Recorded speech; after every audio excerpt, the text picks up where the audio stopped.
नमस्कार. MPSC राज्यशास्त्र तयारीमध्ये सगळ्यांचं स्वागत. गेल्या 10 वर्षांच्या प्रश्नपत्रिका जर आपण पाहिल्या तर एक गोष्ट अगदी सूर्यप्रकाशासारखी स्पष्ट दिसते. अर्थविधेयक हा विषय परीक्षकांना प्रचंड आवडतो. म्हणूनच आज आपण याच विषयाचं इतकं सखोल विश्लेषण करणार आहोत की यानंतर तुमचा एकही गुण इकडे तिकडे जाणार नाही. चला थेट मुद्द्यावरच येऊया.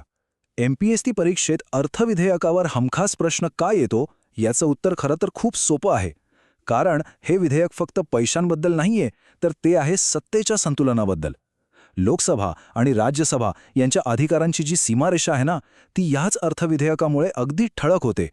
सरकारच्या तिजोरीची चावी ही लोकसभेच्याच हातात का आणि कशी असते हे समजून घेण्यासाठी हा विषय खूप महत्त्वाचा आहे आणि म्हणूनच परीक्षकांसाठी सुद्धा. चला तर मग या विषयाचा पाया एकदम पक्का करूया. आपण थेट राज्यघटनेत डोकावणार आहोत आणि ती कलमं समजून घेणार आहोत जी अर्थविधेयकाचा सगळा कारभार सांभाळतात. तर बघा, अर्थविधेयकाची ही जी पूर्ण इमारत आहे ती या 4 घटनात्मक खांबांवर उभी आहे. कलम 110 त्याची ओळख सांगतं, म्हणजे अर्थविधेयक म्हणजे काय. कलम 109 त्याचा संसदेतला विशेष मार्ग ठरवतं. कलम 117 त्याचा इतर आर्थिक विधेयकांशी काय संबंध आहे हे स्पष्ट करतं. आणि कलम 111 मध्ये राष्ट्रपतींची भूमिका काय असते हे सांगितलेलं आहे. आपण एक एक करून हे सगळं समजून घेऊया. सुरुवात करूया सगळ्यात महत्त्वाच्या कलमापासून. कलम 110 हे आहे अर्थविधेयकाचं जणू काही ओळखपत्रच. कलम 110 एक काय म्हणतं की एखाद्या विधेयकात जर पुढे दिलेल्या बाबींशी संबंधित केवळ आणि केवळ तरतुदी असतील तरच ते अर्थविधेयक असेल. हा केवळ म्हणजेच ओन्ली शब्द डोक्यात एकदम फिट करून ठेवा. MPSCचे अनेक अवघड प्रश्न याच एका शब्दाभोवती फिरतात. तर मग कलम 110(1) मध्ये नक्की काय काय येतं बघा. सगळ्यात पहिलं म्हणजे उपकलम अ, जे करांशी संबंधित आहे. मग तो नवीन कर लावणं असो, जुना रद्द करणं असो किंवा त्यात काही बदल करणं असो. त्यानंतर येतं उपकलम ब, जे केंद्र सरकारच्या कर्ज घेण्याच्या प्रक्रियेचं नियमन करतं. पुढे उपकलम क हे देशाच्या 2 मुख्य तिजोऱ्यांशी संबंधित आहे. एक म्हणजे भारताचा एकत्रित निधी म्हणजेच कन्सॉलिडेटेड फंड ऑफ इंडिया आणि दुसरा म्हणजे आकस्मिकता निधी म्हणजे कंटिंजन्सी फंड यांची जबाबदारी आणि व्यवस्थापन. आणि उपकलम ड म्हणजे या एकत्रित निधीतून कायदेशीररित्या पैसे बाहेर काढणं, ज्याला आपण ॲप्रोप्रिएशन असं म्हणतो. आणि ही यादी इथेच संपत नाहीये. उपकलम ई नुसार जे खर्च थेट भारताच्या एकत्रित निधीवर भारित म्हणजे चार्ज्ड असतात, जसं की राष्ट्रपती किंवा न्यायाधीशांचे पगार, त्यांची घोषणा करणं. त्यानंतर फ नुसार एकत्रित निधी किंवा सार्वजनिक खात्यात पैसे जमा करण्याविषयीच्या तरतुदी. आणि शेवटी ग नुसार या सगळ्यांशी संबंधित कोणतीही लहान मोठी बाब यात येते. आता एक खूप महत्त्वाचा भाग जिथे पूर्वपरीक्षेत हमखास फसगत होते. कलम 110(2) आपल्याला स्पष्टपणे सांगतं की नक्की काय अर्थविधेयक नाही. जर एखाद्या विधेयकात फक्त दंड आकारण्याची तरतूद असेल किंवा गाडीच्या लायसन्ससाठी फी घेण्याची तरतूद असेल किंवा समजा पुणे-मुंबई महानगरपालिकेने लावलेल्या कराची तरतूद असेल तर ते अर्थविधेयक मानलं जात नाही. हे 3 अपवाद कायम लक्षात ठेवा. ठीक आहे, तर अर्थविधेयक काय आहे हे आपल्याला कळलं, पण ते संसदेत कसं चालतं आता आपण त्याची विशेष प्रक्रिया आणि या सगळ्या प्रक्रियेचे मुख्य सूत्रधार म्हणजेच लोकसभेचे सभापती यांच्या अधिकारांबद्दल बोलूया. कलम 109 काय करतं तर ते अर्थविधेयकासाठी एक स्पेशल मार्ग तयार करतं. हा प्रवास फक्त आणि फक्त लोकसभेतूनच सुरू होतो. राष्ट्रपतींच्या पूर्व शिफारशीनंतर ते लोकसभेत पास झालं की राज्यसभेकडे जातं. पण इथेच खरी गंमत आहे. राज्यसभेकडे ते विधेयक थांबवण्याचा किंवा त्यात बदल करण्याचा अधिकार नाही. ते फक्त काही शिफारशी करू शकतात आणि त्यासाठी त्यांच्याकडे केवळ 14 दिवसांची मुदत असते. यावेळेत त्यांनी विधेयक परत पाठवलं नाही किंवा त्यांच्या शिफारशी लोकसभेने नाही मानल्या तरीही ते विधेयक मंजूर झालंच असं समजलं जातं. थोडक्यात काय तर इथे राज्यसभेची भूमिका ही सल्लागाराची आहे, निर्णयकर्त्याची नाही. आणि आता येतो या सगळ्या प्रक्रियेतला सगळ्यात मोठा भाग, लोकसभेच्या सभापतींची सुपर पॉवर.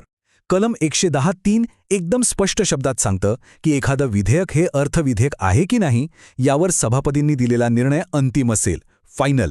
त्यांच्या या निर्णयावर कोणीही प्रश्नचिन्ह उपस्थित करू शकत नाही असं आपलं संविधान म्हणतं.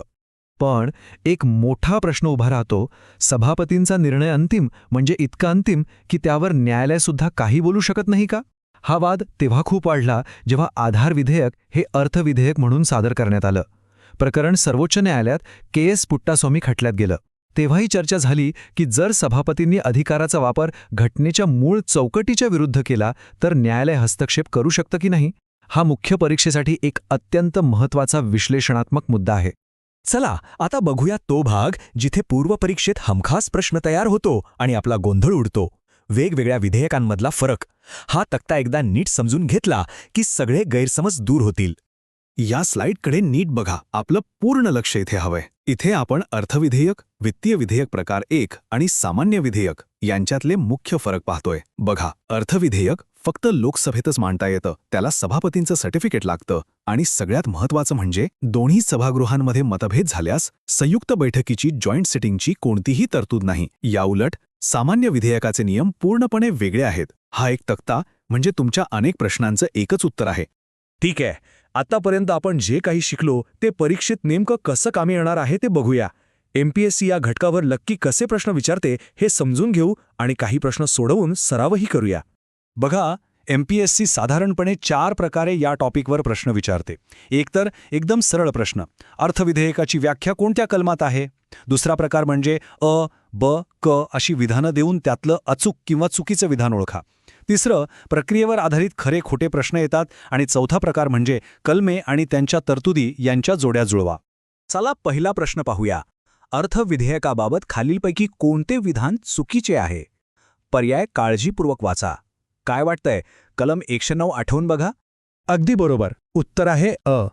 कारण आपण आत्ताच पाहिलं की कलम 109(1) नुसार अर्थविधेयक हे केवळ आणि केवळ लोकसभेतच मांडलं जाऊ शकतं, राज्यसभेत नाही. आता पुढचा प्रश्न, जो थेट सभापतींच्या अधिकारांवर आहे. एखादे विधेयक अर्थविधेयक आहे की नाही याबद्दल लोकसभा सभापतींचा निर्णय योग्य पर्याय कोणता असेल. कलम 110(3) आठवा.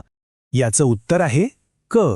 आता आपल्या मनात न्यायालयीन पुनर्विलोकनाचा मुद्दा येऊ शकतो, पण जेव्हा प्रश्न थेट तरतुदीवर असतो तेव्हा आपल्याला घटनेत जे लिहिलंय तेच उत्तर द्यायचंय आणि कलम 110(3) नुसार सभापतींचा निर्णय अंतिम मानला जातो.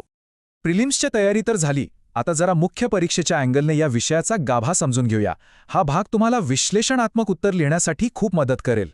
मुख्य परीक्षेत जर प्रश्न आला की अर्थविधेयकाच्या विशेष प्रक्रियेचा भारताच्या संघराज्य रचनेवर काय परिणाम होतो, तर हे 5 मुद्दे तुमच्या उत्तराचा कणा असतील. यामुळे राज्यांचं सभागृह असलेल्या राज्यसभेचं महत्त्व कमी होतं. आर्थिक सत्ता एकाच सभागृहात म्हणजे लोकसभेत केंद्रित होते आणि या अधिकाराचा गैरवापर होण्याची शक्यतासुद्धा नाकारता येत नाही. हे मुद्दे तुमच्या उत्तराला एक वेगळीच धार देतील. आणि हो, जाता जाता परीक्षेच्या टेन्शनमध्येही कलम विसरून जायला नको, म्हणून एक छोटीशी सोपी ट्रिक. कलम 110 मधला 1 म्हणजे एका सभागृहाचं वर्चस्व आणि 10 हे कर आणि निधीशी जोडा. आणि कलम 109 त्यातला 9 हा आकडा 14च्या जवळचा आहे, तर तिथून राज्यसभेची 14 दिवसांची मुदत लक्षात ठेवा. अशा युक्त्या ऐनवेळी खूप उपयोगी पडतात.